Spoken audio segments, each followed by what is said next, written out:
কোথাও যাবো আর শপিং করব না, এটা কিন্তু আমার মতো, আমি একা নই, আমার মতো অনেকেই আছে। যাই হোক, হ্যাঁ হ্যাঁ বাবা বলছি, কোথায় যাব, কি করছি না করছি সব বলছি।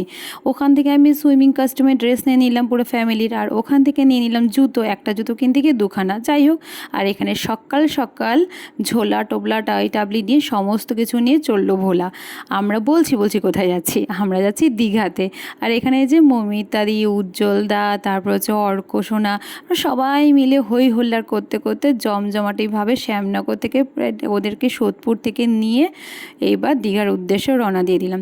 তো মাঝখানে এসে ব্রেকফাস্ট, যেহেতু আর্লি মর্নিংয়ে বেরিয়ে গেছে, ব্রেকফাস্ট করিনি, একটু স্নান টান করে শ্যাম্পু করে স্নান টান করে হালকা একটু সাজুগুজু করে কোলাঘাটের ওখানে এসে আমরা একটা রেস্টুরেন্টে ব্রেকফাস্টটা করে নিলাম।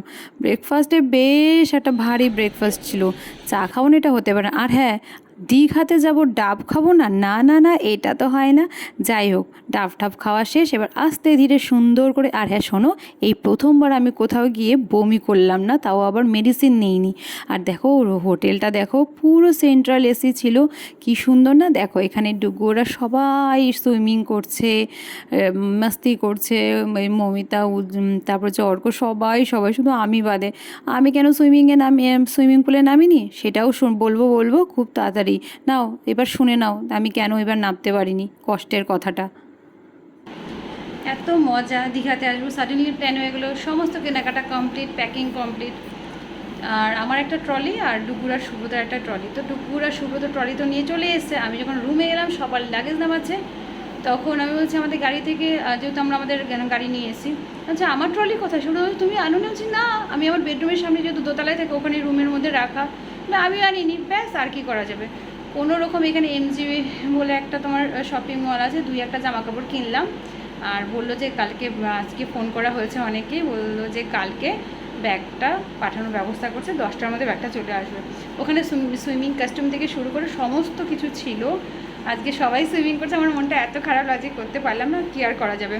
আর এই একটা ড্রেস, আরও কয়েকটা ড্রেস কিনে নিয়ে এলাম, কিছু করার, সবগুলো ড্রেসই দাদা আমাকে কিনে দিল, বললো যে আরও কেন আমি বলছি ঠিক আছে দাঁড়াও কিনবো, আগে দেখি আদৌ আসে কিনা ড্রেসগুলো, না আসলে তো কেনা যাবে, আর দেখি কি হয়। এত মন খারাপ লাগছে, এত আমি ওখানে শপিং করেছি, এটা পরবো, এই জুতোটা এটা পরবো, ওখানে আমার কসমেটিক্স থেকে শুরু করে, ব্রাশ থেকে শুরু করে, সাবান থেকে, মানে এভরিথিং যা যা দরকার সমস্ত কিছু ছিল, সেটাই রেখে এলাম, ব্যাড লাগ। কি শুনলে তো, এইরকম ভুল কারো হয়? যাই হোক, এত জায়গায় ঘুরে যাচ্ছি, সুইমিং করে সবাই ক্লান্ত, এখানে কেউ বিরিয়ানি খাচ্ছে, কেউ থালি অর্ডার করেছে, কেউ পমফ্লেট, কেউ ইলিশ। সত্যি কথা বলতে প্রত্যেকটা রান্নাই না জাস্ট অসাধারণ ছিল, বুঝলে, ভীষণ ভালো ছিল। হোটেলের থেকেই আমরা সমস্ত কিছু অর্ডার করে নিলাম। আর এই যে সন্ধেবেলায় বেরিয়ে গেলাম, আর আমি এই ভুট্টা সেদ্ধটা, মশলা ভুট্টা সেদ্ধ, এটা না আমি লাইফে ফার্স্ট টাইম খেলাম। মমিতাদি বললো এটা ভীষণ ভালো, বললো যে এটা ভীষণ ভালো খেতে, ও নাকি আগেও খেয়েছে, কিন্তু এটা আমার কিন্তু খাওয়াটা ফার্স্ট টাইম ছিল, আর সত্যি বলছি খুব ভালো। আর এই যে ঘুরতে আমরা প্রচণ্ড গরমে হাঁপিয়ে গেছিলাম, তো তিনজনে তিনখানা আইসক্রিম খেলাম, ডুগুবাবু যদিও বা খায়নি।